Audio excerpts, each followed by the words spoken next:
नमस्कार बंधुरा तो एबार बला हच्छे जे पोको ब्रैंडिंग तरफ थेके खूब सस्ता एक भालो स्मार्टफोन आसते चलेছে और एबार এই স্মার্টফোনটার नाम হচ্ছে पोको C40 বলে স্মার্টফোন। এবার দেখুন পোকো কোম্পানি কোনো নতুন স্মার্টফোন লঞ্চ করছে আর সেটা শাওমির কোনো স্মার্টফোনের কপি হবে না এমন তো হতে পারে না।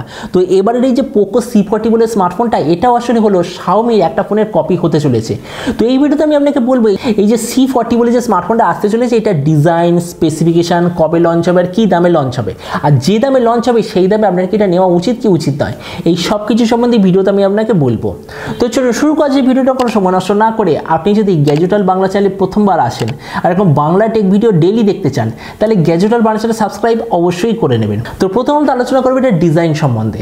তো যেমন আপনি দেখতে পাচ্ছেন পোকোর নরমাল স্মার্টফোনের ডিজাইন পেছন দিক থেকে যেমন একটা ইউনিক টাইপের ডিজাইন হয় তো এক্স্যাক্টলি তেমন টাইপের ডিজাইন আপনি পোকো C40 বলে স্মার্টফোনটা দেখতে পাবেন। তো এই স্মার্টফোনটার থিকনেস হলো 8.3 মিলিমিটার আর এর ওয়েট হলো 190 গ্রাম আর এই স্মার্টফোনটার পেছন দিকে আপনি খুব shiny mat finish texture back cover দেখতে পাবেন। তো ডিসপ্লের দিক থেকে আপনার এতে থাকবে 6.71 inch HD+ 60 Hz IPS LCD display.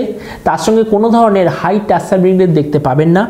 এর যে maximum screen to body ratio সেটা হবে প্রায় 88% এর আশেপাশে। আর এই স্মার্টফোনটা কি ধরনের আপনি গ্লাস প্রোটেকশন পাবেন মানে গোরিলা গ্লাসের তরফ থেকে পাবেন নাকি কোনো থার্ড পার্টি ব্র্যান্ডের তরফ থেকে গ্লাস প্রোটেকশন পাবেন এটা সম্বন্ধে কোনো প্রপার ইনফরমেশন নেই।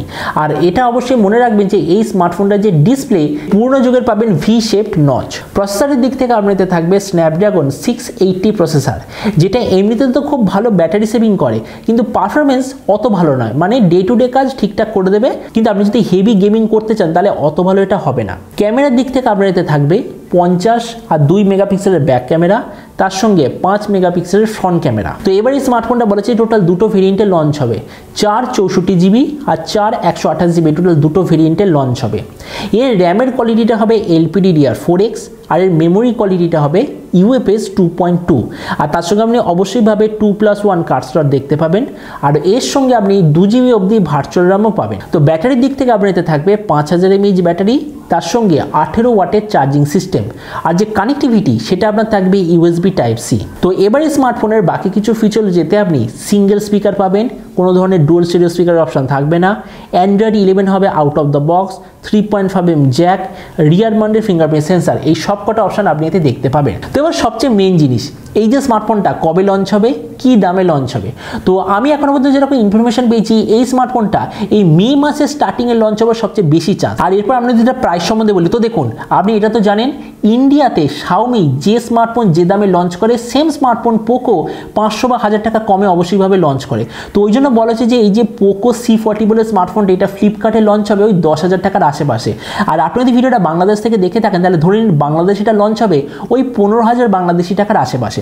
তো এবার সব ভিডিওর মতো এই ভিডিওটা আপনাকে জানাবো এই যে স্মার্টফোনটা যে আসতে চলেছে আপনার কি এটা নেওয়া উচিত নাকি কোনো অন্য স্মার্টফোন নেওয়া উচিত। তো দেখুন পোকো C40 এটা মানে হচ্ছে আসলে রেডমি 10 2022 এডিশন মানে দুটো এক্স্যাক্টলি সেম। তো এই যে 10-11 হাজার টাকার হিসাবে এই যে ফোনটা যে লঞ্চ হতে চলেছে এই জায়গায় যদি আমি আমার নিজের ওপিনিয়ন দিই তো আমার মতে মনে হয় এই প্রাইস পয়েন্টে যে ইনফিনিক্স হট 11s অথবা ইনফিনিক্স হট 10s অথবা যে টেকনো পোভার 2 বলে যে স্মার্টফোন অ্যাভেলেবেল আছে আমার মতে মনে হয় এইগুলো এর চেয়ে অবভিয়াসলি বেটার। কেননা দেখুন প্রতিটাতে ডিসপ্লে প্রায় 7 ইঞ্চের কাছাকাছি পাবেন প্রতিটাতে ডিসপ্লে প্রায় 90 Hz আপনি পাবেন তার সঙ্গে 180 Hz টাচ স্ক্রিন রেট যে প্রসেসর সেটা অবভিয়াসলি এই স্ন্যাপড্রাগন 680 চেয়েও বেটার।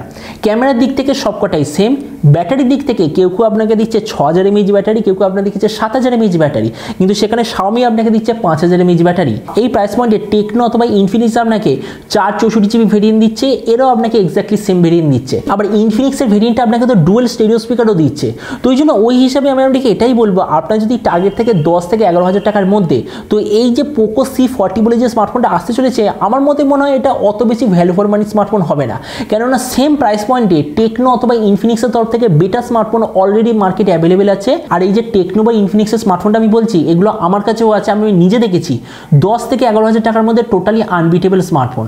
তো ওই হিসাবে পোকো C40 আমার মতে মনে হয় অত বেশি ভ্যালু ফর মানি স্মার্টফোন হবে না। কিন্তু হ্যাঁ আপনাকে আরেকটা জিনিস বলে দিই আপনার যদি টেকনো অথবা ইনফিনিক্স স্মার্টফোনের উপর ভরসা না থাকে তাহলেই আপনার পোকো অথবা রেডমির স্মার্টফোনটা নেওয়া উচিত। তো এবার আপনি যে কমেন্টে আমাকে অবশ্যই জানাবেন এই যে পোকো C40 বলে যে স্মার্টফোনটা লঞ্চ হচ্ছে এই দামে আপনি কি এটা নিতে চান নাকি কোনো অন্য স্মার্টফোন নিতে চান এটা সম্বন্ধে নিচে কমেন্টে বলতে আমাকে একদমই ভুলবেন না। তো চলুন দেখা হবে আগামীকালের একটা টেক ভিডিওতে। Till then stay tuned and always remember think positive be positive. Thank you.